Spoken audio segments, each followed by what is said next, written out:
Bom dia, boa tarde, boa noite, sejam muito bem-vindos a mais um episódio do podcast O Segredo do Meu Sucesso, onde que é o meu objetivo desconstruir aquela noção tradicional de sucesso que é muito atrelada ao sucesso financeiro, né, que as pessoas alcançam, e sim trazer várias histórias fantásticas para vocês de pessoas de todos os segmentos, áreas de atuação, esportistas, empresários e outros mais, para que você possa ter o seu próprio sucesso, para que eu possa te ajudar a você a ter seu próprio sucesso. É meu objetivo aqui, que você saia melhor do que entrou.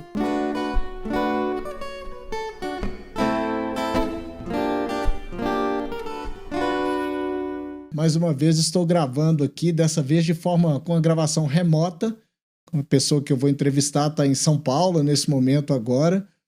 E estamos aqui no Estúdio 767, mais uma vez em Belo Horizonte, onde que a gente tem toda a estrutura para fazer gravações de podcast, gravações de vídeo, videoaula, canais de YouTube, transmissões ao vivo.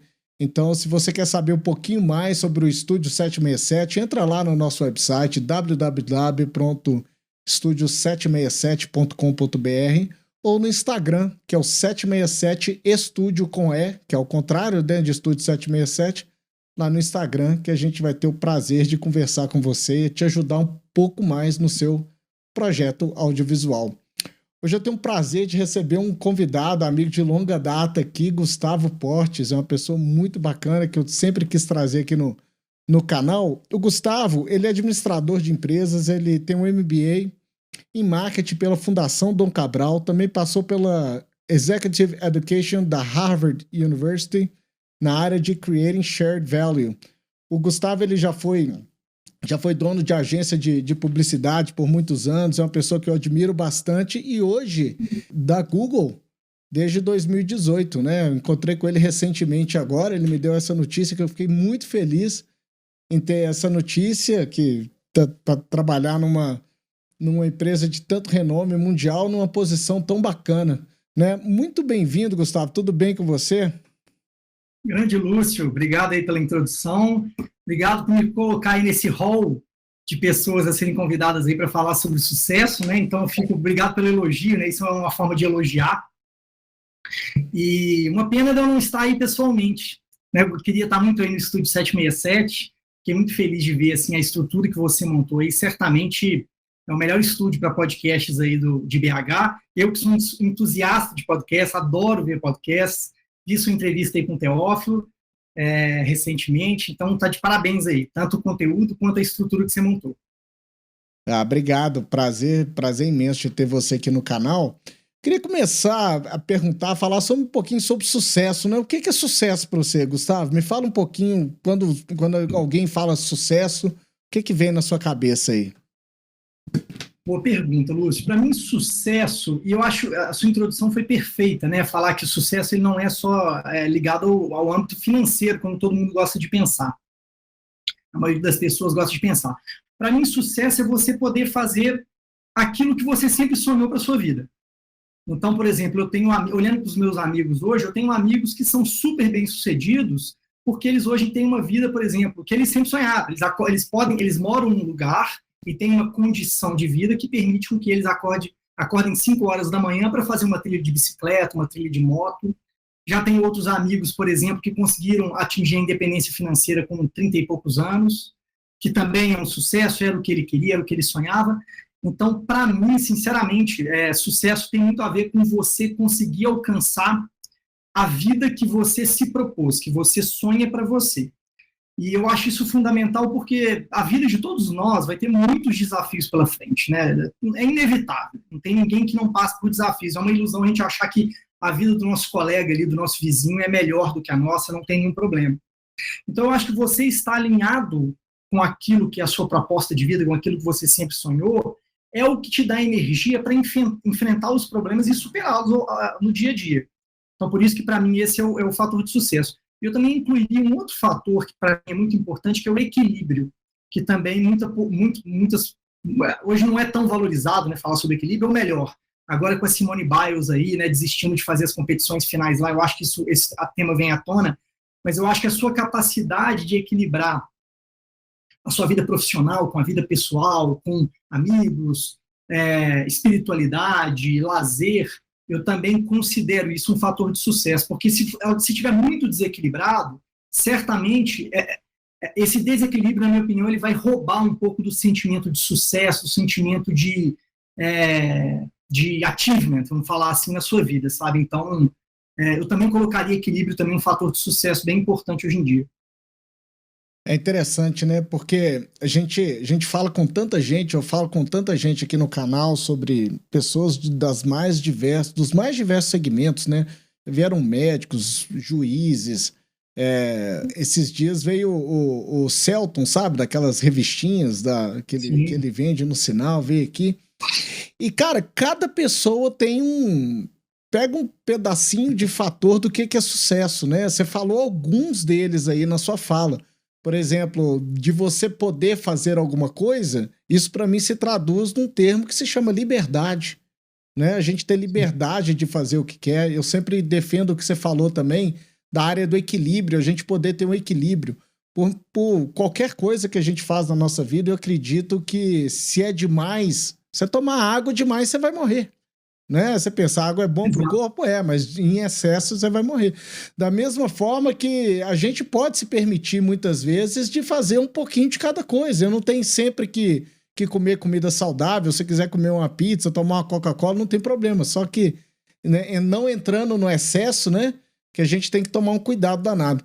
E hoje eu vejo que você trabalha no mundo corporativo, né? O mundo corporativo ele é bem diferente daquele mundo de empreendedor que você teve no passado. Eu sei um pouquinho da sua história, a gente vai falar um pouquinho sobre ela, mas eu queria que você falasse assim, o que mudou na sua vida? Você sair da parte de empreendedorismo, né? Muita gente faz ao contrário, né? Sai da parte executiva e tudo mais, fica cansado daquele dia a dia e vai para a área de empreendedorismo. Chega lá no empreendedor, sendo empreendedor, vê que o buraco é muito mais embaixo, né, cara? Você acha que você vai trabalhar menos, você acaba trabalhando o dobro. Mas o que mudou na sua vida e o que te levou a mudar essa mudança de vida que você teve? Bom, essa é uma pergunta bem recorrente mesmo, Lúcio. Todo mundo acha bem estranho, assim, né? Uma pessoa que era um empreendedor fazer o caminho inverso, né? Ir para o mundo corporativo. O que a gente está acostumado é ver exatamente o oposto. A pessoa ela fazer uma carreira, né? Conquistar uma independência financeira no mundo corporativo e depois, um pouco mais para frente aí na vida dela, um pouco mais madura, ela vai querer empreender para aparentemente ter uma vida mais tranquila, que eu concordo contigo, não é uma verdade. Bom, eu acho assim, primeiro lugar, né, assim, por que eu quis ir para o mundo corporativo? Na verdade, não foi uma decisão eu quero ir para o mundo corporativo. Na verdade, eu tive uma oportunidade de trabalhar numa empresa que era o Google e que, para mim, faria todo sentido na minha vida. Assim, né? A carreira que eu escolhi, que é uma carreira do marketing, da comunicação, principalmente a comunicação no ambiente digital, no mundo da tecnologia também, né? Eu sempre trabalhei nessa interseção da tecnologia com a publicidade. Então, ter a experiência de trabalhar no Google, numa empresa como o Google, para mim, fazia muito sentido em termos de carreira. E, assim, o que eu vejo de diferente hoje? Né? É realmente bastante diferente, assim, os dois mundos. Eu acho que o mundo corporativo, existe uma... Na verdade, vou começar pelo empreendedorismo. O empreendedorismo ele tem uma vantagem muito legal, que você é uma parte importantíssima daquela empresa que você está atuando. Né? Então, assim, as decisões que você toma, as ações que você faz quando você está no ambiente do empreendedorismo, elas são fundamentais, né? Elas determinam o futuro, o caminho daquela empresa. Isso tanto para o bem quanto para o mal. Né? Então, existe uma responsabilidade também gigantesca quando você é empreendedor. Você tem ali várias famílias, vários profissionais e famílias, né, dependendo daquelas decisões que você toma. No ambiente corporativo, isso vai mudar bastante. Né? Quando você trabalha numa empresa, uma grande corporação, obviamente as suas decisões continuam sendo extremamente importantes, mas você, por maior que seja o seu cargo, você vai continuar sendo um pequeno pedaço de uma grande engrenagem, onde o impacto daquilo que você faz certamente é menor do impacto do que você faz no mundo, no empreendedorismo.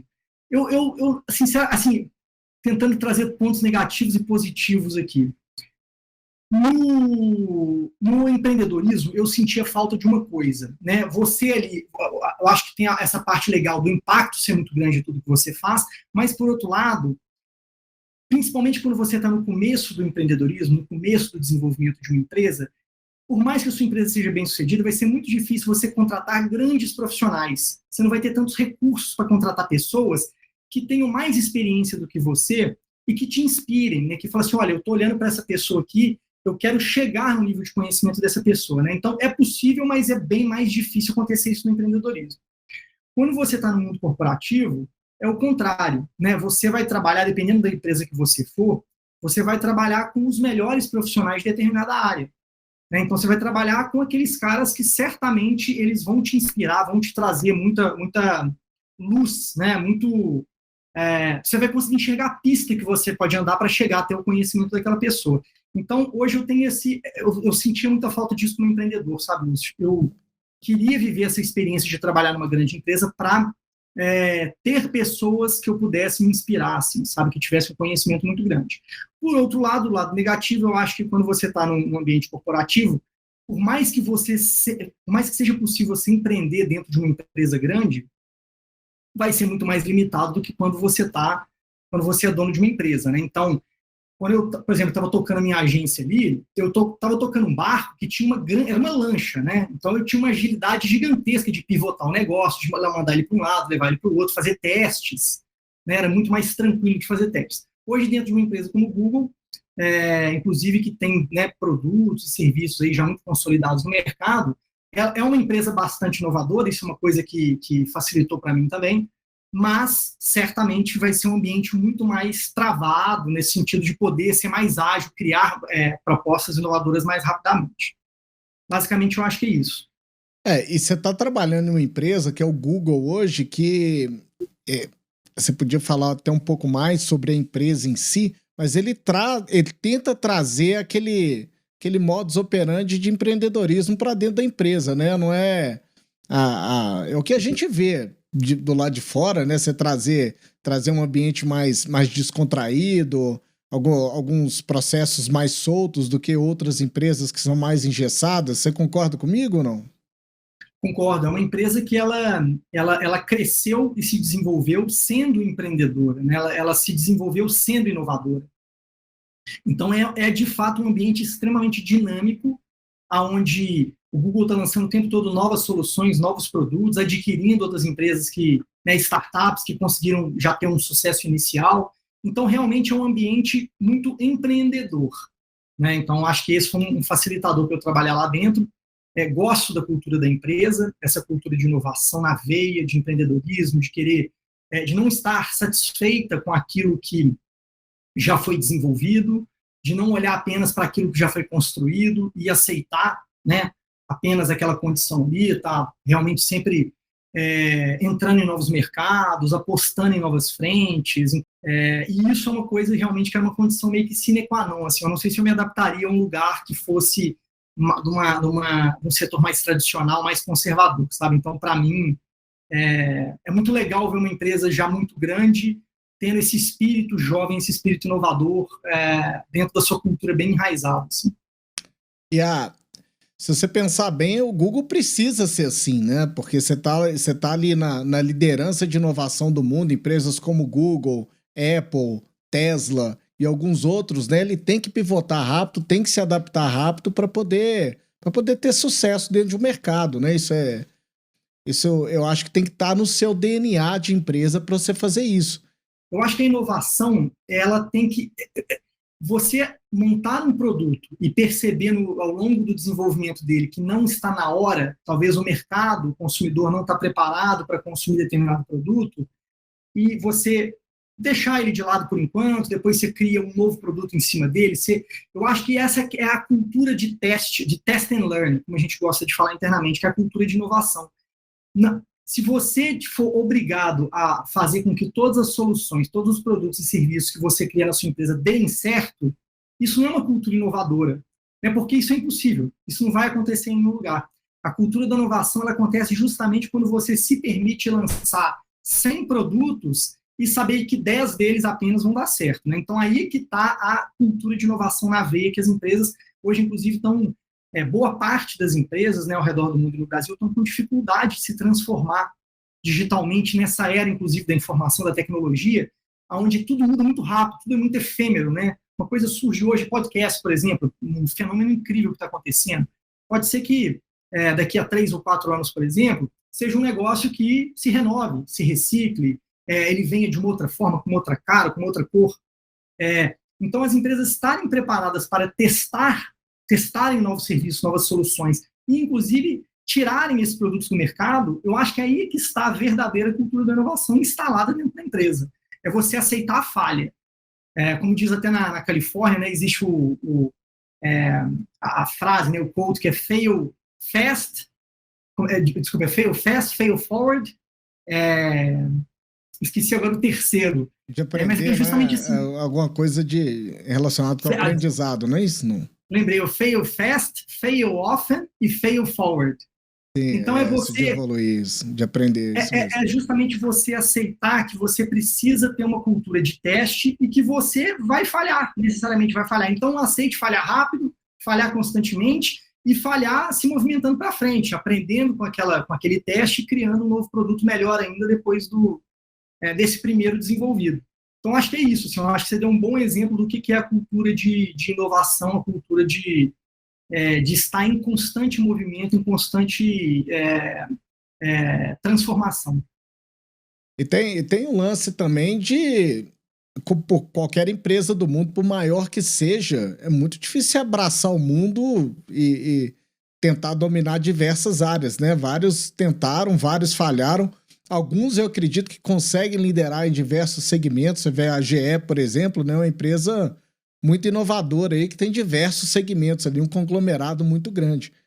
Agora, por mais que você seja uma empresa tecnológica, né, onde que muitos dos processos são automatizados, eles dependem muito do ser humano, por mais que seja, né? Então, você depender do ser humano, você tem uma limitação ali grande de escala do que você pode fazer, escala intelectual até, você concorda?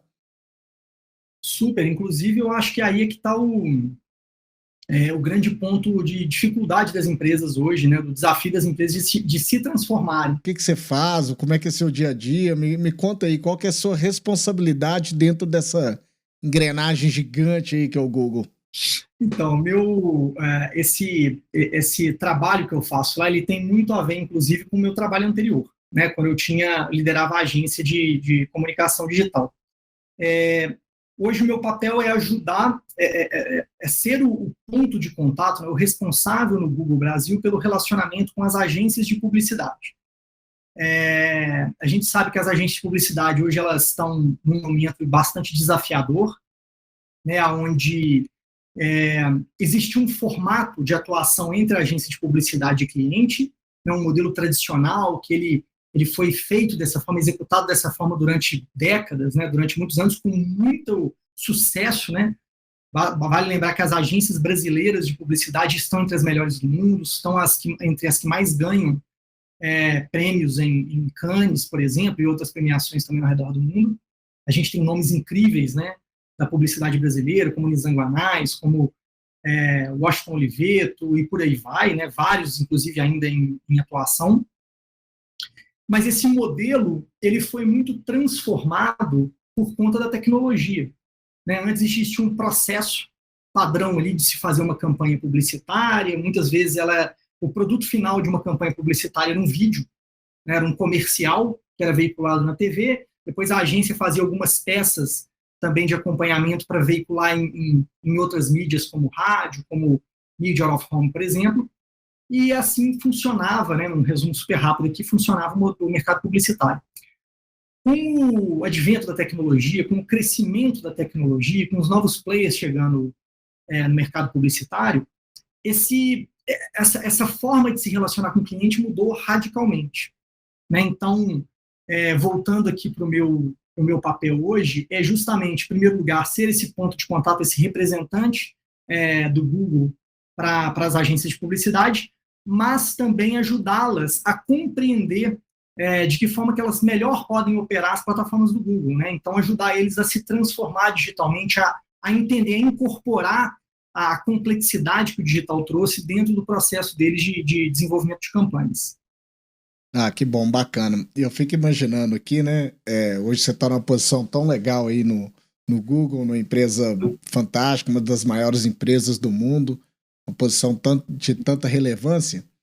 Eu te pergunto, lá, olhando para trás, lá da infância, imagina um entrevistador desavisado e te perguntar assim, pô, você sempre sonhou em trabalhar no Google, né? E você pensa, pô, quando eu era pequeno o Google não existia, né? Nem existia. Na verdade, a gente não sabia nem o que era na época, era um mundo muito mais físico do que digital, né? Isso aí foi se transformando aos poucos. Eu lembro a primeira vez que eu comprei um telefone celular, aquele tijolão grandão da Motorola, achava um negócio espetacular, né? Muito legal. Lembro muito bem também, quando eu era mais novo, nos Estados Unidos, que você sabe que eu morei lá há muitos anos, quando eu usei a internet a primeira vez numa estrada, eu achei aquilo espetacular. Imagina você no meio de uma estrada, viajando, utilizando a internet, conversando por internet com alguém. Mas eu queria olhar um pouquinho lá para trás, na sua infância, de onde você veio, onde você foi criado, como é que era a sua família. Fala um pouquinho. Ótimo. Bom, sou filho da terra aí, de BH. Inclusive, curiosamente, a minha família é meio nômade. Bom, se eu pegar lá para meus antepassados, avós e bisavós, todos vieram de lugares totalmente diferentes do mundo, né? Então, teve uma parte que veio da França, outra que veio da Itália, outra que veio do Líbano. Aí depois, quando chegaram no Brasil, a minha família também foi sempre mudando de cidade. Só para ter ideia, eu sou o único membro da minha família nascido em Belo Horizonte. E saí de BH, né? Então, assim, eu tô cumprindo a saga e a jornada da minha família, que é nascer num lugar e ir para outro. Mas, enfim, eu fui criado em BH, estudei aí no Isabella Hendricks, e depois fiz faculdade na UNA de Comércio Exterior. Inclusive, um ponto interessante, minha cabeça sempre foi muito aberta, sabe, Lúcio? Certo. Inclusive, você perguntou aí do que eu sonhava. Eu já sonhei com tudo, para te falar a verdade. Eu sonhei em ser jogador de futebol, de vôlei, cantor. Você chegou a jogar futebol? Chegou a jogar vôlei? Assim... Não no nível que você desempenhou no esporte, né? Mas eu sim joguei vôlei muito tempo, joguei no colégio, joguei no Minas. Fiz bastante esporte, assim, sempre gostei bastante de esporte.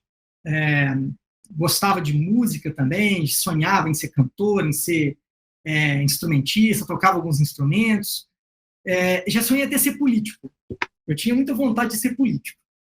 Então, é curioso, assim, eu não tenho aquele sonho, eu nunca fui aquela pessoa que tinha uma clareza muito grande. O sonho ia pulando, era tipo, ia pulando de galho em galho, agora eu tô sonhando isso, aí você empolga com outra coisa, agora eu quero ser outra coisa, vamos lá.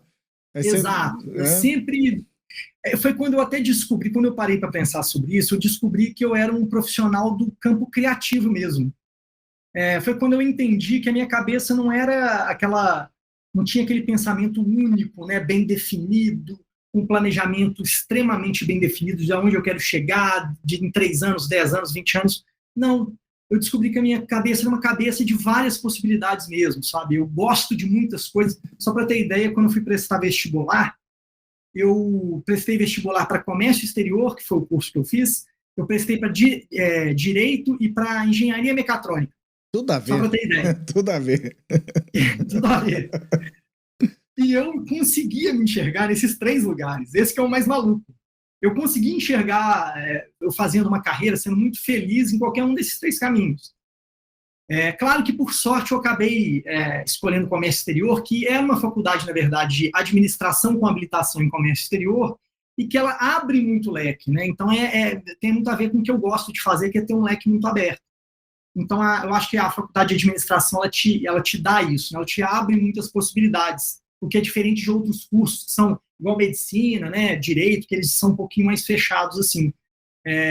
Apesar de eu achar que hoje em dia isso não quer dizer nada, né? Eu conheço médico que virou empresário de determinado ramo, advogado que virou dono de curso de inglês, enfim, acho que não tem nada a ver. Mas a administração, por essência, ela é administrar empresas, negócios. Então, ela te dá uma amplitude, por essência, muito grande. Quando eu comecei a ter minhas primeiras experiências profissionais, uma das primeiras experiências que eu tive foi trabalhar na Anshan, na Câmara Americana de Comércio. E eu acho que ali tem alguns momentos na vida que a gente tem um clique, assim, né? Que parece que a gente descobre alguma coisa que é muito relevante para a gente parece que percebe um caminho, aquilo que a gente quer fazer da vida. E quando eu entrei na Anshan, a gente tinha um treinamento ali que durava mais ou menos uma semana ou 15 dias, que acontecia em São Paulo, onde eles reuniam todos os trainees da Anshan, traziam para São Paulo e davam uma carga de treinamento inicial ali que era fantástico. Assim, até hoje eu não sou muito grato por essa experiência. E quando eu tive esse treinamento, poxa, eu devia ter 18 ou 19 anos, eu comecei a conversar, a lidar, eu tinha que fazer reuniões com os maiores CEOs do Brasil. Eu, com 19 anos de idade, eu precisava criar uma apresentação e fazer a apresentação para um CEO da Fiat, por exemplo, ou para um CEO de um banco. Então, aquilo me encantou. Eu fiquei completamente encantado, seduzido por aquele mundo. Eu percebi que esse trabalho de relacionamento, de vender alguma coisa para alguma pessoa, ou de explicar, de treinar uma pessoa em determinado assunto, aquilo ali me encantava. Esse mundo corporativo começou a me encantar. E foi quando eu descobri, eu falei, olha, eu gosto de várias coisas, eu considero fazer várias coisas, mas isso aqui eu não tenho dúvida que é uma paixão que eu tenho, que eu vou ser muito feliz fazendo isso. Então foi a partir dali que eu meio que direcionei meu caminho, assim, que seria no mundo corporativo, seria ligado à venda, seria ligado a marketing, e foi isso, assim, eu acho que ele foi um primeiro clique que eu tive. E para citar um segundo aqui também, Lúcio, de experiência, aí não foi profissional, foi uma coisa muito, muito interessante também, como que eu entrei no empreendedorismo. Desde quando eu comecei a trabalhar e as primeiras empresas que eu trabalhei, eu sempre gostei muito de empreender, seja dentro da empresa ou seja fora da empresa. Eu sempre quis montar o meu negócio, assim, isso é um sonho que eu tinha, sei lá, desde muito novinho. Talvez esse fosse um sonho que eu pudesse citar, assim, eu tinha um sonho de montar um negócio. E aí a gente vai tentando fazer, né? Puxa, eu tentei fazer, tentei montar estacionamento, eu tentei montar uma loja de carro, eu tentei montar um restaurante, uma lanchonete. Você vai tentando, né? E aí isso tudo serve como um ensaio, assim, para de fato, quando você for fazer aquilo que realmente vai dar certo. Eu estava numa pousada, isso era 2003, eu estava numa pousada em Macacos, perto de BH, né? Para quem não conhece, aí, a 30 minutos de BH, 20 minutos de BH. E aí, no final dessa estadia, desse final de semana, o gerente da pousada me perguntou assim, 2003, né, imagina, tanto que a internet ainda era incipiente, né, a gente acessava a internet nesse período por internet de escada, né? E aí, esse gerente me perguntou, poxa, Gustavo, que legal você ter vindo aqui, você ter gostado, né, da nossa pousada, como que você nos descobriu? Aí eu falei, poxa, que ótima pergunta, porque é impossível encontrar vocês. Eu descobri porque eu li uma revista antiga, de 5 anos atrás, que estava na casa de um amigo meu, aí eu vi um anúncio ali, e essa revista nem tem mais circulação, nem está mais em circulação. É impossível, assim, sabe? Vocês não. É muito bacana e vocês não são divulgados nas cidades vizinhas, aqui, principalmente em BH. Aí ele falou: e o que eu deveria fazer para me divulgar? Eu falei: um site. Aí ele falou: poxa, você me ajuda a fazer um site? Você conhece alguém que faz site? E eu conhecia, tinha um amigo meu na época que fazia sites. Trabalhava numa empresa que era uma empresa grande, assim, de produção digital, de desenvolvimento de interfaces digitais, e eles faziam sites. Aí eu falei, sim. Aí no caminho, voltando para BH, aí me deu um estalo, me deu um clique. Eu falei, caramba, eu não vou indicar para o meu amigo, não. Eu vou fazer o site desses caras aí. E eu vou montar uma empresa de fazer sites a partir dessa primeira experiência. Aí eu fiz contatos em BH, descobri um colega que sabia fazer sites, então a gente vendeu o primeiro site para eles e a partir daí nasceu a Animato, né, que você conhece bem, que foi uma agência que eu liderei durante 15 anos. Ela nasceu dessa forma bem natural aí de produção de sites. Então, eu acho que é um pouco isso, assim, sabe? A minha formação foi toda em BH, começou a ser direcionada principalmente quando eu trabalhei na Anshan, foi quando eu tive o primeiro clique, e esse, eu acredito, que tenha sido o segundo, assim, foi quando eu descobri uma verdadeira oportunidade de montar um negócio dentro de uma área que eu imaginava que ia crescer. Eu acreditava bastante no digital, eu sabia que era uma coisa incipiente, mas que se tornaria uma coisa grande no futuro. E aí eu também tive a oportunidade de montar a primeira empresa aí e entrar no mundo do empreendedorismo, que era algo que eu queria bastante desde novinho. Mas a gente. Vai parecer clichê o que eu vou falar, mas ser empreendedor, cara, é resolver problema, né, bicho? A gente tem que achar o problema, qual o problema que eu resolvo. Né? E muitas vezes existem falhas aí, existe a taxa de mortalidade em empresas de uma forma geral, ela é muito grande. Eu não vou identificar aqui certinho qual que é o problema, mas muitas vezes é a falta de você pesquisar efetivamente qual o problema para a sociedade que você resolve. Né? Você resolveu o problema desse cara e espero que tenha dado certo o website da pousada dele, que tenha sido rentável para ele, né? Eu acredito que foi. Mas, bem, eu queria voltar um pouquinho ainda, eu queria ver a sua influência, como é que foi, como é que era dentro de casa, como é que era a influência da educação dos seus pais, como que eles te influenciaram, até que ponto seus pais são seus heróis também, né? E qual que é a importância disso? Fala um pouquinho esse lado familiar seu também, por favor. Poxa, meus pais foram a criação que eles me deram, a educação que eles me deram foi fundamental, assim, para tudo que eu fiz na minha vida, né? É engraçado que eu estava vendo, eu te contei que eu estava vendo a entrevista do Teófilo, inclusive eu indico aí, quem não viu, ver, que é muito legal, ele é um ótimo contador aí de histórias. Muito E emocionante, foi muito legal mesmo.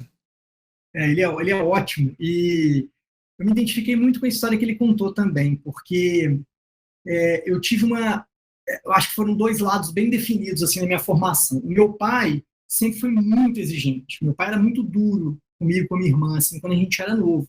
Tá, você e sua irmã são dois filhos. Os dois, eu e minha irmã.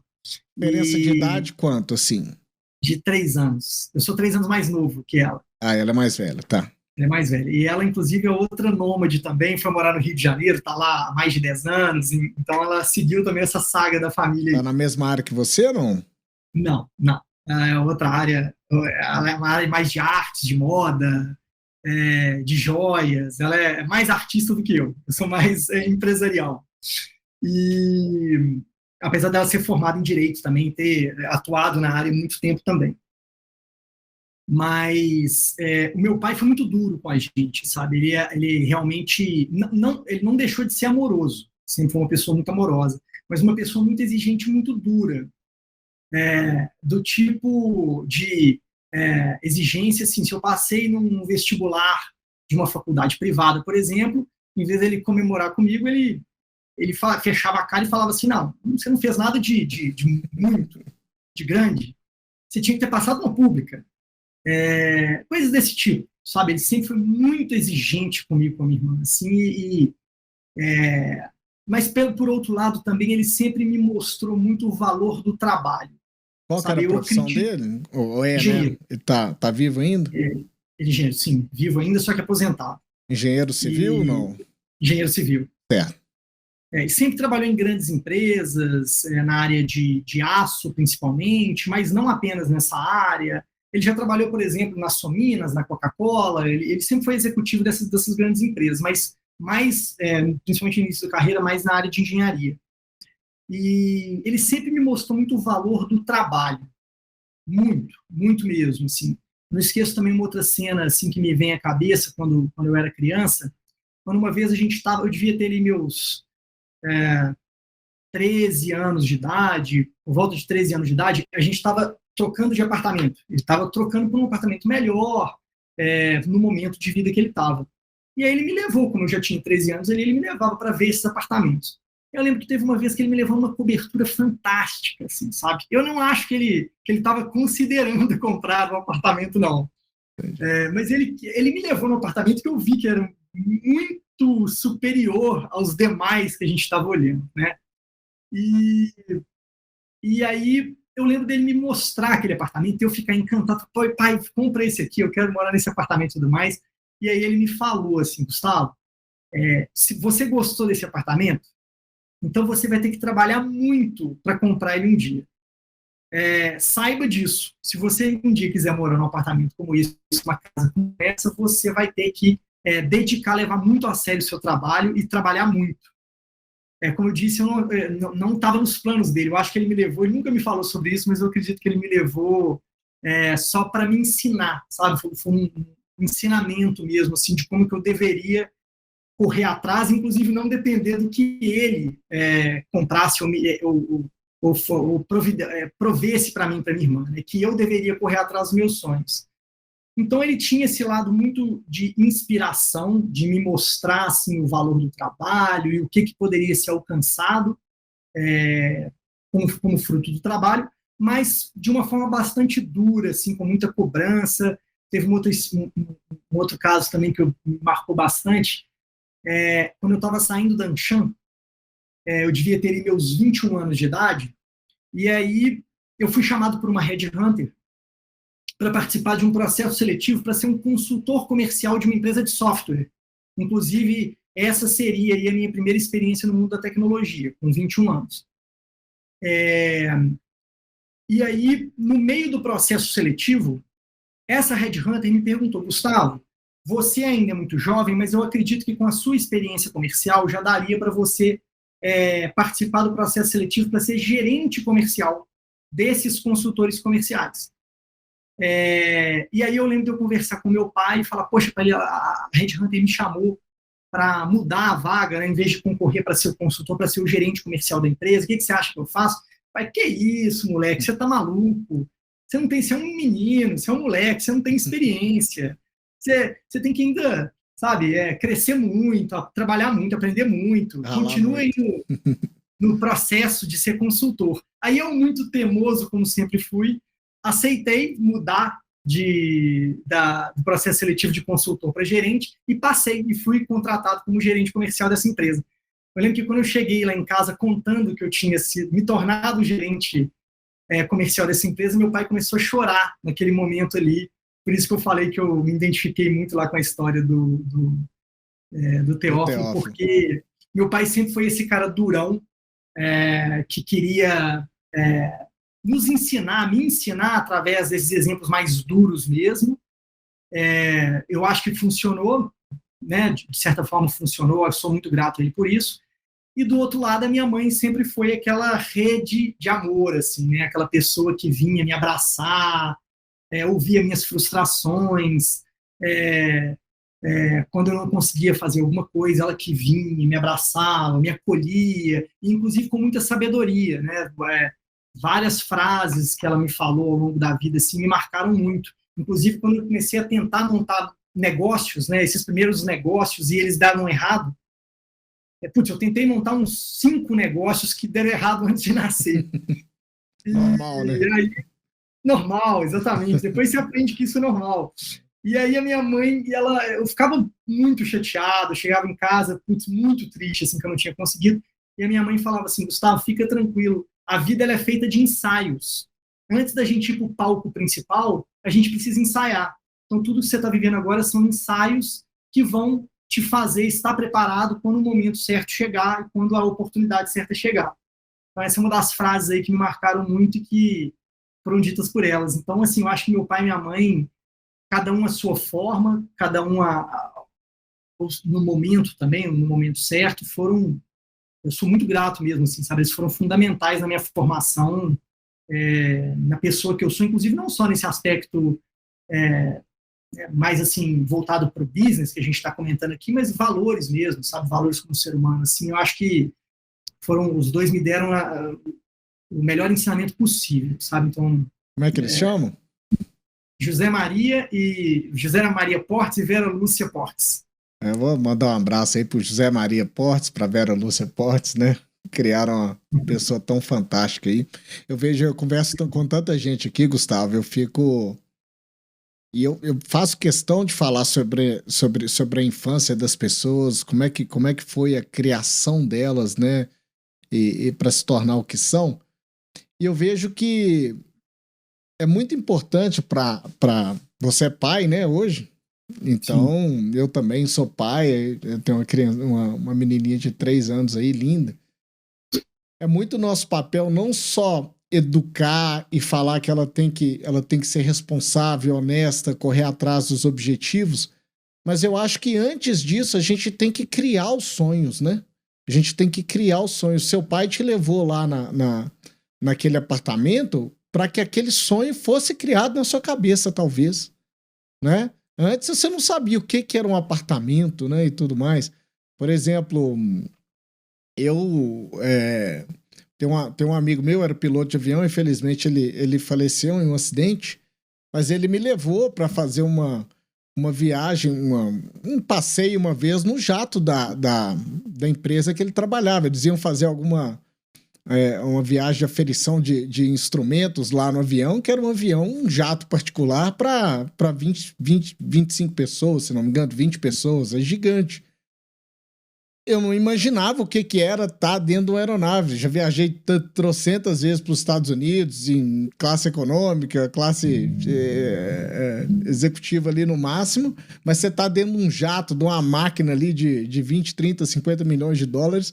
Eu não imaginava. Não que isso hoje seja meu sonho, mas aquilo te impressionou. Eu fui exposto àquilo, né, cara? Que espetacular que deve ser ter um avião desse, ou ter um iate, ou ter alguma coisa. Então eu acredito que o que a gente aprende com isso, talvez, é que você passe isso para os seus filhos, né? Você proporciona experiências para eles, para que eles possam criar seus próprios sonhos, para que um dia eles enxerguem o tanto que é importante você correr atrás para atingir esses sonhos. Talvez o sonho dele possa ser não fazer nada, né, cara? Não, eu não quero nada disso. Eu quero ter uma vida simplista aqui, que eu não quero complicar. Concorda ou não? Super. E até, inclusive, você está falando aí, Lu, sobre essa questão das experiências. E para mim, assim, eu tenho um conceito até muito específico sobre criatividade. Né? É um tema que cada pessoa tem um pensamento sobre isso. Para mim, criatividade, ela vem do repertório. E o repertório ele vem da quantidade de experiências que você se propõe ao longo da vida. Então, por exemplo, quando a gente fala que o Luciano Huck, por exemplo, é uma pessoa que geralmente ele é considerado um cara muito criativo no programa dele. Ele cria... todo mundo gosta muito dos como é que chama? Dos programas que ele tem ali dentro, né? Dos desafios que ele cria dentro do programa dele, dos quadros que ele cria no programa dele. Dos quadros, E quando você for parar para pensar, inclusive aí está um exercício de referência, né? E aqui não tem nenhuma crítica a ele, é apenas um exemplo do que para mim é criatividade. Se eu for parar para pensar, os quadros que ele faz no programa dele são todos inspirados em quadros que já existem ao redor do mundo, em outros países, em outros canais de televisão. Né? Não no Brasil, mas principalmente fora do Brasil. Então, quer dizer, a referência que ele tem, a quantidade de referências que ele se propõe a ter, de ir para outros lugares do mundo e ver como que são feitos aqueles programas, os quadros lá, é o que dá a ele inspiração e referência para construir uma coisa inspirada nesses programas.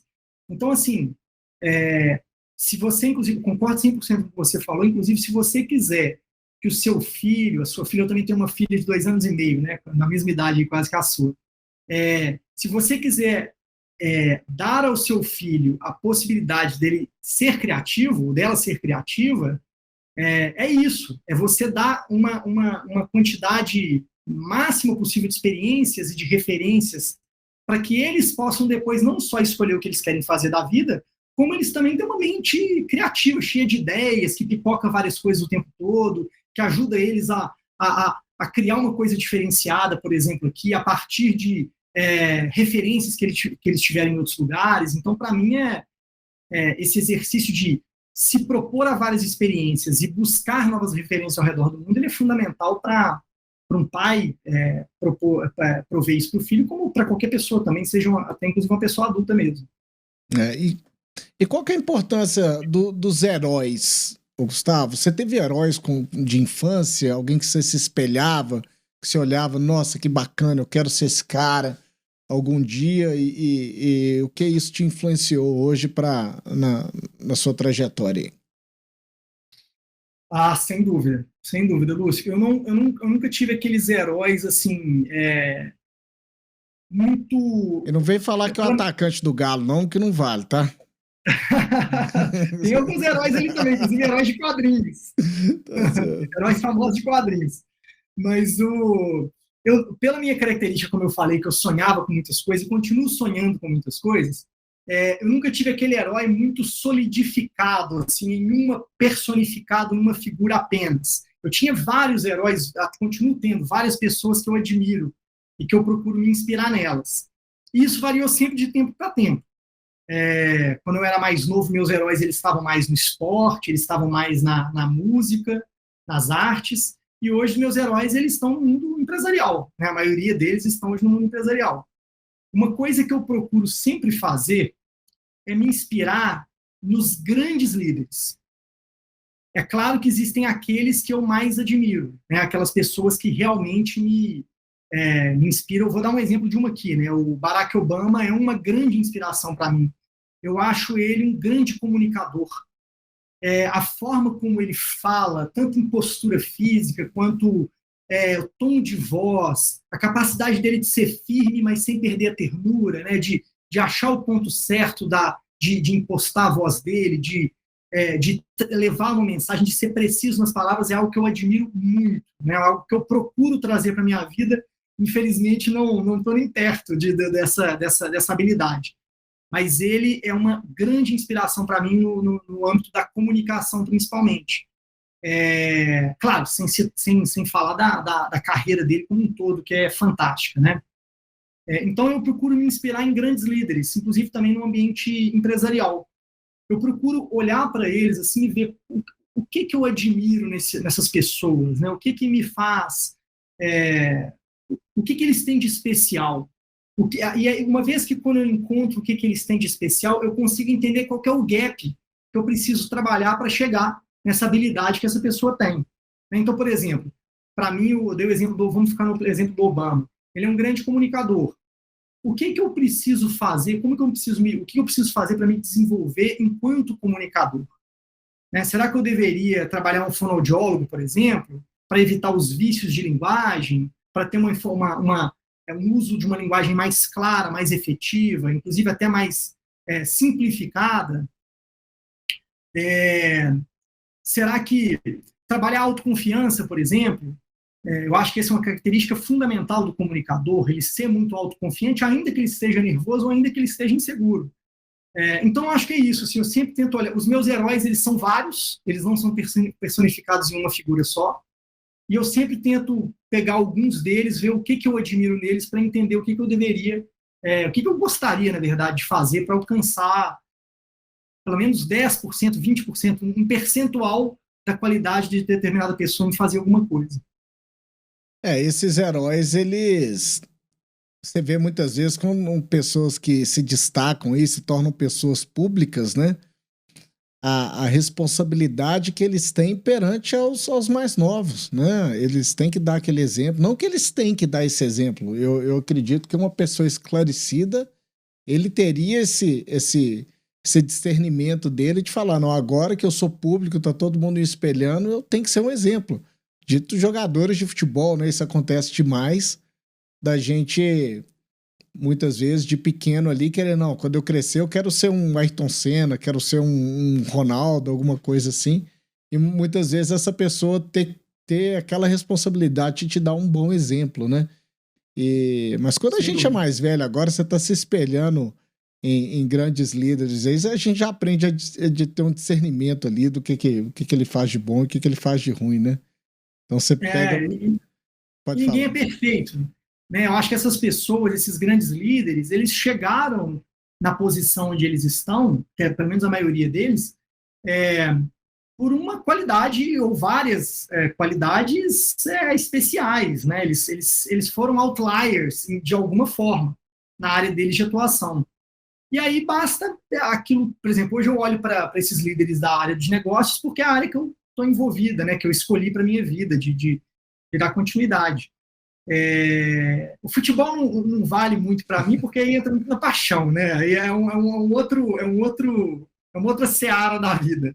Mas principalmente pensando no âmbito profissional, assim, hoje eu olho para esses grandes líderes, assim, porque eu quero aprender com eles alguma coisa, por observação. E eu acredito que a gente aprende muito por observação mesmo.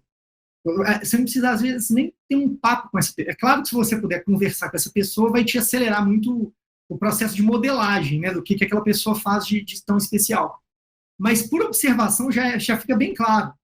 Já consegue saber quais são as características daquela pessoa que fazem ela ter tanto destaque em determinado segmento, né? Então, eu procuro sempre olhar para esses caras assim.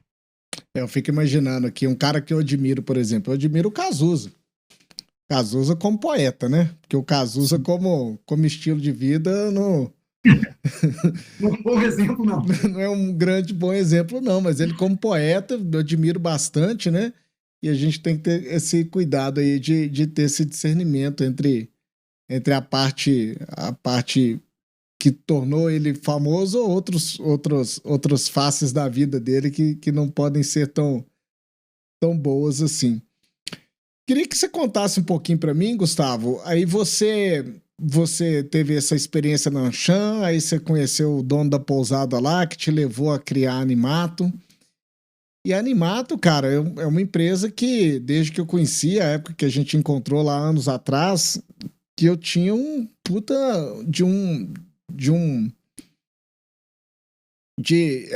uma agência muito legal. Eu te admirava bastante ali pelo que você fazia, né? Conta um pouquinho as fases ali da empresa, como é que foi criada, o que aconteceu e como é que você chegou a ser o que era. Naquela época você também trabalhava com muita gente, muitos clientes grandes corporativos, né? Mas nem sempre foi assim, né? Inclusive o Google era um cliente da Animato, né? Foi o meu primeiro contato com o Google, foi o Google como cliente. Bom, a Animato, como eu te falei, Lúcio, ela começou nessa experiência super natural, né? Foi algo zero planejado, assim, foi um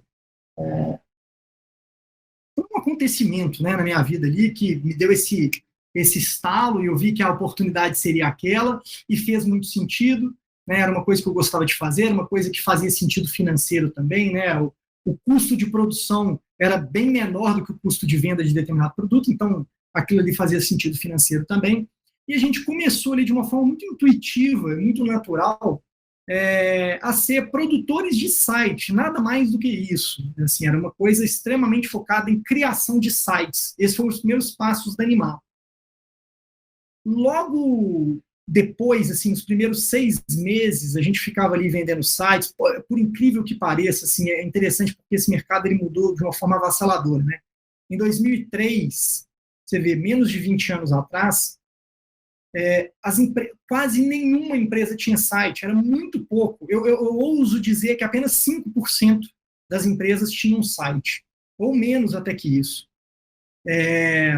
Então, como eu falei, a internet era discada. Eu lembro que a gente tinha o desafio de fazer uma página. A página, o peso de carregamento dela não podia ter mais que 500 kbytes. Eu lembro que a gente tinha essa meta em mente, assim, olha, cada página do site não pode ter mais que 500 kbytes. Hoje isso é um negócio, assim, você que está usando fibra aí, você baixa e faz download de 1 giga em instalar de Deus. Eu lembro direitinho, meu primeiro provedor de internet de BH era Horizontes, aqui em Belo Horizonte. Você lembra disso? Sim, lembro muito. Na época tinha o KD, né, o buscador KD. O KD era o buscador. Yahoo, Alta Vista. Né, era uma internet bem ali no seu início, né, no Brasil. Era de 64 e veio a ISDN, que era 128, né? Que era... Exato. Muito bacana. E então era tudo assim muito no início, muito incipiente, era produção de sites mesmo, as empresas queriam fazer um site. Eu lembro que na época a gente foi fazer um e-commerce para um cliente na época da indústria de perfumes e a gente codificou o e-commerce desse cliente, né? Quem que hoje escreve um código de e-commerce hoje é uma plataforma que está pronta que você só instala, implementa ela, né, na sua página. A gente codificou, escreveu código, linha de código por linha de código para fazer o e-commerce cliente. Então, isso nos deu muita expertise de conhecimento de tecnologia na veia, de coding mesmo, sabe? A gente era especializado em coding nessa época. E quando a gente entendeu que o nosso negócio não era site, era coding, era codificar, era escrever linha de código, a gente começou a ampliar o nosso escopo. Então, a gente começou a trabalhar com sistemas web-based, que eram basicamente qualquer tipo de solução empresarial, desenvolvimento de um sistema empresarial na internet, né, que hoje é impensável, não existe hoje um sistema que não esteja na internet. Né? Na época, algumas empresas elas queriam fazer um sistema de controle de estoque, por exemplo, que estivesse na internet. A gente começou a trabalhar com e-mail marketing, a gente começou a produzir peças para mídia digital, né, peças de banner. Eu lembro que na época eram poucos portais, né, que existiam lá, que tinham a possibilidade de você colocar um banner. Eu lembro que era custo por mês, mensal. Né, você pagava um valor mensal para ter um banner num portal. Era uma coisa muito interessante, assim, todo mundo tentando entender qual era o seu modelo de negócio. Então, a gente ficou animado sendo uma empresa de código, né, de coding, durante de 2003 a 2006 ou 2007. E aí, mais ou menos em 2006, 2007, foi quando teve a virada desses grandes players digitais. Foi quando o Google começou a ganhar mais peso no Brasil.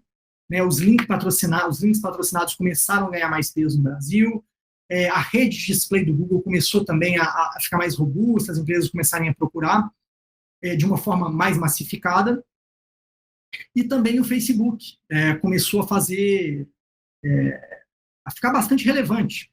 Né? Foi mais ou menos o Facebook veio bem depois com a questão de publicidade e tudo mais, né? O Google foi bem antes. Era um trabalho até de criação de posts mesmo, de orgânico, né? Um trabalho de gestão de redes sociais que a gente chamava na época. Então começou a vir esse trabalho mais de marketing digital. Começou a se formar esse mercado e ficar um pouco mais robusto esse mercado do marketing digital. Então foi a primeira vez que a gente pivotou a Animato. Então, a gente saiu daquela empresa apenas de coding e começamos a virar uma agência de marketing digital com uma visão mais 360 graus, mas dentro do marketing digital. Então, a gente incorporou, a gente criou, até então, a gente só tinha developers, né, desenvolvedores de sistemas na empresa, programadores, e aí a gente começou a formar um time de publicitários, de uma galera que entendia mais de fazer conteúdo mesmo, de criar peças publicitárias. Então a gente foi, aí depois dessa primeira pivotagem, a Animato começou a crescer, ela ganhou uma nova dimensão, a gente saiu de uma agência que devia ter, sei lá, até então 8 pessoas trabalhando, para virar uma agência que devia ter aí por volta de umas 20, 25 pessoas, nesse momento. A gente mudou de escritório, a gente foi para uma casa maior e tal.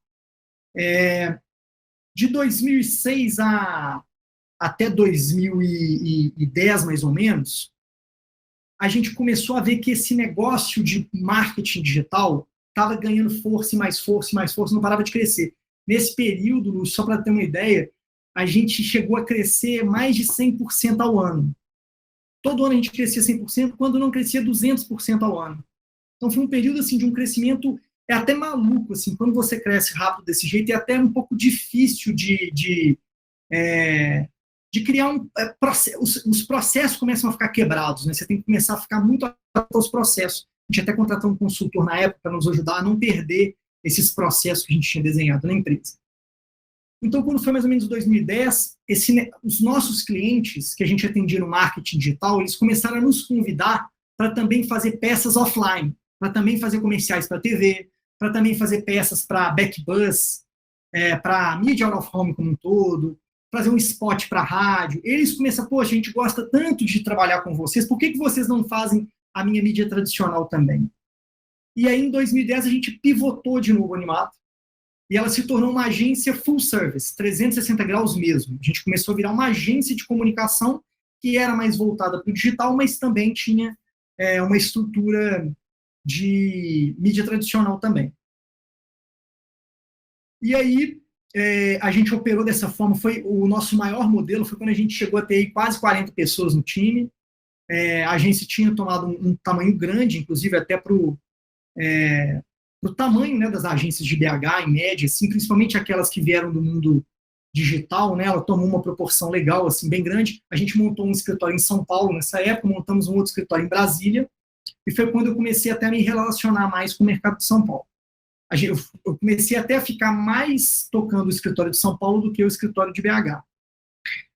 E aí, quando chegou aí nesse período foi interessante, porque foi o maior período nosso de faturamento, de crescimento, de tamanho, mas foi quando a gente começou a não ficar muito feliz, sabe, sendo muito honesto, eu e meus sócios. A gente não estava mais feliz de fazer aquilo.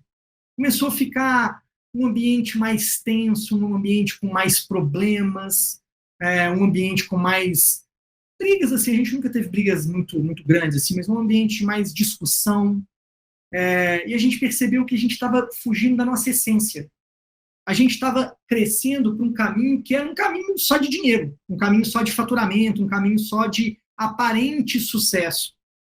Mas não era aquilo que era o nosso DNA, que era o DNA que nós, os fundadores, né, eu, Marco Túlio, nós montamos a empresa lá no início, lá em 2003.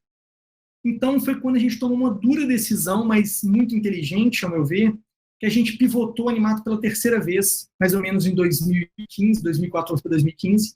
Foi quando a gente abandonou a parte da comunicação tradicional, a parte da publicidade. A gente abandonou também a parte do marketing, da publicidade digital, e a gente voltou para a nossa raiz, que era uma empresa de coding, que era uma empresa com foco em tecnologia, mas com um novo tipo de serviço que a gente agregou, que era essa parte de experiência digital, que a gente deu esse nome, pelo menos internamente. A gente chamava da gente que era uma Creative Tech House. A gente trabalhava com tecnologia criativa, que era o quê? O desenvolvimento de experiências digitais usando tecnologias emergentes como a realidade virtual, realidade aumentada, inteligência artificial. Então, a gente fazia projetos especiais para os nossos clientes, sempre envolvendo, sempre com esse caráter de inovação, de uso de tecnologia, sobretudo essas tecnologias mais emergentes. E aí, putz, foi muito legal, assim, sabe? Eu vi a nossa equipe, né, voltando a brilhar os olhos, os sócios voltando a gostar de fazer aquilo que ele faz, fazer muito bem feito, inclusive. A gente voltou a fazer projetos que não só o cliente elogiava e ficava satisfeito, mas nós ficávamos satisfeitos com esse trabalho também. E foi muito legal. Então, a gente continuou operando nesse formato aí durante bastante tempo. E aí, quando chegou em 2018, né, aí chegando aí na minha história mais recente no Google, foi quando assim, eu já tinha 15 anos, né, tocando Animato, liderando Animato. Ao longo desse período, a gente montou outras startups também, a gente montou outros negócios, né, aqui a gente está falando especificamente da Animato, mas foi quando eu acho que eu passei um ciclo muito grande como empreendedor, tocando esses negócios que eu tinha montado. Eu queria viver uma nova experiência, tive essa oportunidade, né, de ir para o mundo corporativo e estou muito feliz, estou muito satisfeito com a minha decisão, tão feliz quanto eu estava antes, assim, sabe? Bem realizado também com o que eu venho fazendo hoje. Eu fico vendo muito não só no seu segmento de agência de publicidade, mas muitas vezes profissionais liberais que se tornaram, de alguma forma, empresários. Eu vejo que existe uma dificuldade grande, né? Você pega, por exemplo, dentista, médico, consultor, talvez não na área de administração e outras consultorias, que a pessoa ela estuda para ser um profissional liberal, mas consequentemente ela vira um empresário, ela não está treinada para aquilo. Eu vejo isso como uma barreira muito grande, acontece e afeta o sucesso desses empreendimentos, né? Eu tenho a mãe da minha filha, ela é dentista, eu falo com ela. Aqui, Simone, antes de você ser dentista, você se propôs a ser dono de um consultório de odonto, que o consultório dela é legal e bem montado. Você tem que lembrar que você é empresária primeiro. E você, como profissional liberal de dentista, você é empregada da sua própria empresa. Né? Então você não pode pensar como dentista, tem que pensar como empresário. E talvez a educação aí tem que...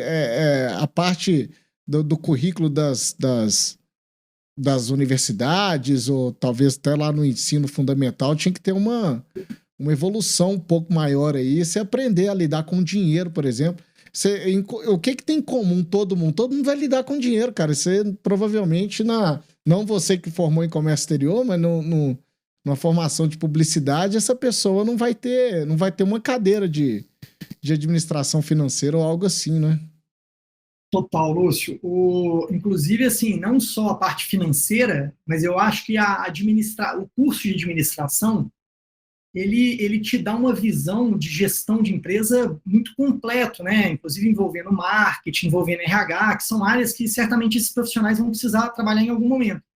Então, por exemplo, para mim, um caso clássico de médico que acontece muito, aí eu acho que acontece por acho que é uma certa falta mesmo de noção do marketing, né, de marca, de trabalhar o branding do seu consultório. Ele não é você, né? Se você está montando um consultório, ele precisa ser mais do que você. Então, o que eu vejo acontecendo com os médicos é que muitas vezes o médico ele faz o nome dele, né? Ele faz o nome dele como profissional. E aí, quando ele sai e como ele é um médico muito competente, o que acontece? O crescimento dele faz com que ele deixe de ser apenas ele, né, como você falou, trabalhando na clínica dele, e a clínica dele passa a ter 50 pessoas trabalhando lá. Só que ele continua dando à clínica dele o nome dele. Então, a clínica do doutor fulano de tal. E quando ele sai, né, ele deixa de ser o médico principal dessa clínica, quem que vai querer ir nessa clínica? Né? Porque Perde as pessoas a identidade, né? Perde a identidade e a conexão. Perde a identidade e a conexão. Então, quando ele sai dessa estrutura, não é como um hospital, sai um médico, sai um diretor, sai um presidente, o hospital continua sendo aquele hospital, porque ele trabalhou o brand, a marca do hospital. Né? Então, por isso que eu falo que essa visão de administração de empresas, passando por todas as áreas, citando aqui contabilidade, financeiro, marketing, RH, por exemplo, ele é fundamental para qualquer profissional liberal, porque isso vai ajudar muito ele a crescer como profissional e como empresário de uma forma estruturada, enxergando esses gargalos aí que vão, em algum momento, afetar o negócio dele.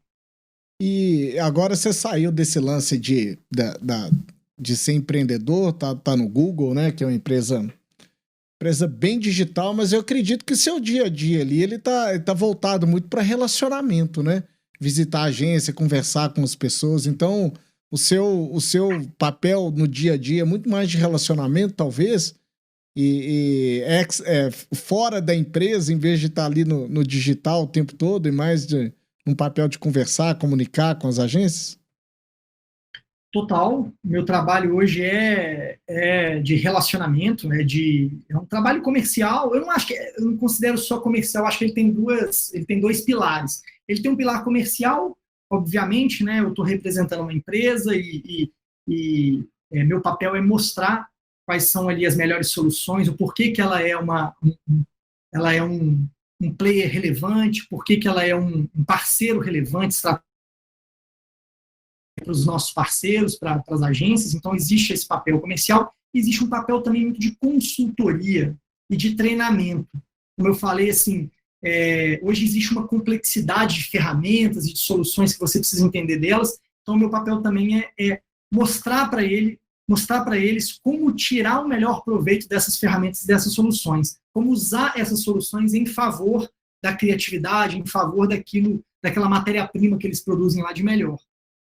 Mas sim, relacionamento, principalmente hoje com o C-level da agência, né, com os diretores também da agência, de forma que essa informação que eu estou levando para eles possa ser escalada, né, para todo o time. Ah, bacana. Gustavo, agora que você está no mundo corporativo, você já está conseguindo fazer uma comparação entre os dois, você se vê muito mais tempo nesse mundo corporativo, você se vê voltando para o empreendedorismo, como é que tá sua mente nesse sentido aí agora? Putz, Lúcio, eu te falei, para mim, assim, minha cabeça sempre considera muitas coisas, assim, sabe? Muitas coisas me interessam, mas eu vim para o mundo corporativo, eu fiquei 15 anos, né, como empreendedor. Eu tinha começado minha carreira como executivo, né, trabalhando no mundo corporativo, fiquei lá os primeiros 5 anos, depois eu virei empreendedor, fiquei 15 anos, e agora estou há 3 anos no mundo corporativo de novo. Eu estou muito feliz, sabe, onde eu estou, assim, eu estou aprendendo muito, eu estou tendo a oportunidade de trabalhar com os melhores profissionais, assim, do mercado, sejam eles os meus clientes, os meus parceiros, né, que são as agências de publicidade, e até, inclusive, os clientes finais também, e os meus colegas no Google. Assim. Então, hoje eu tenho muita oportunidade de aprendizado, de crescimento. Então, eu estou muito feliz, sabe? Eu me vejo muito tempo no mundo corporativo, assim, me vejo realmente fazendo uma carreira no mundo corporativo. Acho que eu tenho muito que aprender, muito que crescer. Acho que é uma escola, sabe? Até para você um dia voltar a empreender. Inclusive, eu acho que aqui isso é até uma dica para os empreendedores, sabe? Eu fui empreendedor muito novo, muito cedo. Eu comecei a minha carreira com 22, 23 anos de idade, eu já tinha me tornado empreendedor. Então, eu acho que o empreendedor, quando ele começa a carreira dele muito cedo, eu acho que ele acaba que ele fica com uma visão um pouco romântica do mercado, sabe? Uma visão um pouco intuitiva demais assim do mercado. Eu acho que quando você tem a possibilidade de trabalhar numa grande empresa, eu acho que ela vai te trazer muito processos inteligentes, processos baseados em dados, tomadas de decisão baseadas em dados, feita de forma colegiada, consultando vários pares, várias pessoas, para ser uma coisa bastante consistente. Eu acho que conceitos de planejamento também, eu tenho aprendido bastante numa empresa como o Google. Enfim, eu acho que você ficar um tempo no mundo corporativo te faz muito bem para empreender, inclusive. Eu acho que é uma baita de uma escola para quem quer empreender também. Porque você vai aprender com empresas vencedoras, né? Você vai aprender com aquelas empresas que chegaram num lugar chegaram muito longe com a sua cultura, com o seu processo, né, de gestão.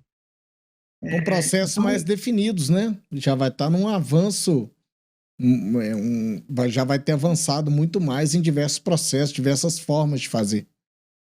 Experimentou muita coisa, né? Bateu com muita cara no muro e também deu muito certo, né? Só que deu a cara no muro. Então, por isso que chegou onde chegou. Então é isso. Eu aconselho todo mundo que é empreendedor também a viver essa experiência, né, de trabalho, se já não fez, né, de trabalhar numa empresa no mundo corporativo, uma empresa de muito sucesso, mas ao mesmo tempo, assim, como eu falei, não consigo enxergar muito mais do que 2 ou 3 anos, assim, mas certamente nesse período eu gostaria de continuar apostando no caminho que eu tô bem satisfeito. Ah, bacana. Ô, Gustavo, eu queria te agradecer muito a ter participado do programa aqui com a gente. Foi bem legal, foi bem bacana, bem esclarecedor em muitas áreas, principalmente no que você está trabalhando hoje, né? E queria que você desse alguma dica aí pro pessoal de casa, literatura, livros para ler, para área de empreendedorismo, de sucesso, de uma forma geral. Você tem alguma coisa que você segue, que você gosta, algum ator, algum podcast, alguma coisa bacana? Bom, em primeiro lugar, agradecer também, Lúcio, aí, pelo convite. Espero que eu tenha trazido aí algum insight interessante, eu tenha dito alguma coisa que faça sentido para alguma pessoa que esteja agora nos escutando, que seja inspirador de alguma forma para eles, e também te parabenizar aí essa ideia que você teve de montar esse podcast agora, trazendo pessoas das áreas mais distintas, né, da área das artes, medicina, esporte, negócios, cada um com uma visão, né, um jeito de contar a sua jornada totalmente distinta. Eu acho que é fantástico. Assim, até, inclusive, já fica a primeira dica aqui, acompanhar o seu podcast. Eu tenho certeza que ele vai ser muito rico para quem está querendo ampliar seus horizontes aí e ouvir de pessoas que já andaram algum caminho aí para trazer algum insight valioso. Fora isso, dicas que eu dou. Eu amo podcast, amo esse formato. Eu sou um grande entusiasta, tem alguns que eu gosto muito. Os mais voltados para business, eu tenho 2 aqui que eu indicaria, eles são gringos, então há necessidade da pessoa entender, né, um nível de inglês aí para poder aproveitar. Um deles é o Masters of Scale, que foi criado pelo Reid Hoffman, que é o fundador do LinkedIn. Ele traz a ideia de uma Masters of Scale, porque ele sempre traz empreendedores, né, líderes de negócio que lideram ou que montaram, fundaram empresas de alta escala, né, que conseguiram chegar em alto nível de escala. Então, por exemplo, um dos episódios lá que eu gostei bastante foi quando ele trouxe o acho que é Brian Chesky, que é o fundador do Airbnb. E é interessantíssima a história dele, dura, putz, a vida dele foi muito mais dura que fácil, assim, sabe? Fica até a dica do episódio mesmo, do fundador do Airbnb. Um outro que eu gosto muito é do... Eu esqueci o nome dele agora, um cara até bastante famoso lá no Vale do Silício, o Tim Ferriss. Chama Tim Ferriss Show. Ele é um pouco mais parecido com o seu formato, porque ele não traz só líderes de negócio, né? Ele traz pessoas interessantes dos mais diversas áreas, e sempre pessoas inspiradoras, assim, pessoas para trazer algum insight valioso, trazer alguma ideia interessante para os ouvintes, né? Então, esses dois aí são os que eu mais gosto. E para trazer um brasileiro, eu vou trazer um livro brasileiro. Tem um livro que me marcou muito, que é do fundador da Perestroika, o Thiago Matos, um dos fundadores da Perestroika. Para quem não conhece, é uma escola bem disruptiva aí na área de negócios, muito interessante, que chama Vai Lá e Faz. VLEF, Vai Lá e Faz. Putz, esse livro é fantástico, assim, é uma história de empreendedorismo, uma história de um empreendedor fantástico que montou uma coisa super disruptiva no Brasil e escrita de uma forma com muita excelência, assim, sabe, muito, muito verdadeira. Você vê aquele cara que escreve com coração, assim, sabe, ele escreveu a história dele de uma forma bem, bem bonita, bem verdadeira, assim. Eu também, eu li ele há 10 anos atrás, mas eu continuo achando ele um dos melhores livros que eu li, assim, de empreendedorismo. Se eu trago ele para ser entrevistado aqui no podcast, quem sabe, né? Muito legal, muito legal. Ia ser uma boa ideia também.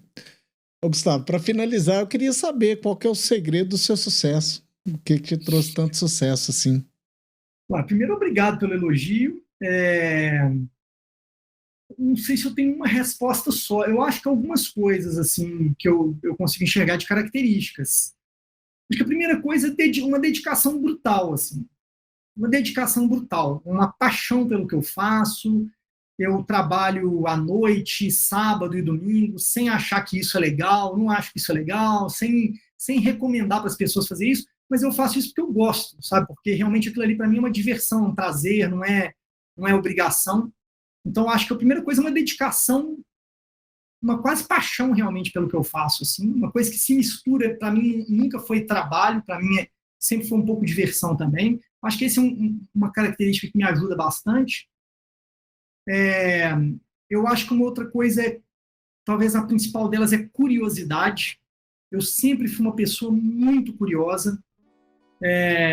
Isso me faz procurar saber, assim, primeiro estudar os temas mais diversos possíveis. Adoro astronomia, adoro culinária, adoro comédia, sabe? Eu não fico preso numa coisa só. Inclusive, os podcasts que eu mais gosto são os dos humoristas, igual o do Rafinha Bastos, por exemplo.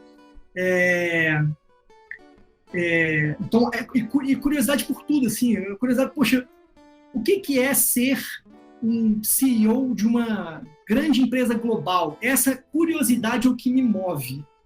Não é nem a vontade do sucesso financeiro. O que mais me move é a curiosidade de entender, de viver, estar nos sapatos daquela pessoa por um período.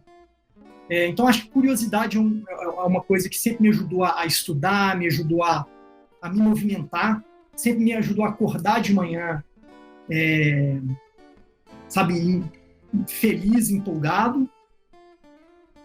Eu acho que é isso. Acho que é muita dedicação, muita curiosidade. É isso. Acho que são essas duas características principais assim, que eu citaria. Ai, que bom. Bem, mais uma vez, obrigado por participar aí. Eu tenho certeza que muita gente vai gostar de escutar. E queria avisar para o pessoal de casa aí, todo mundo, que a gente está lá no Instagram, seguir a gente no @osegredodomeusucesso.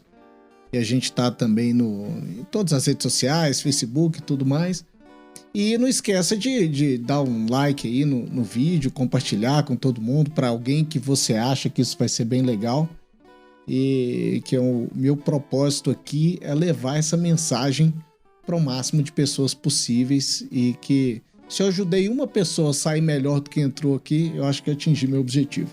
Então tá bom, obrigado, Gustavo, e até a próxima, gente. Bom dia, boa tarde, boa noite, tchau.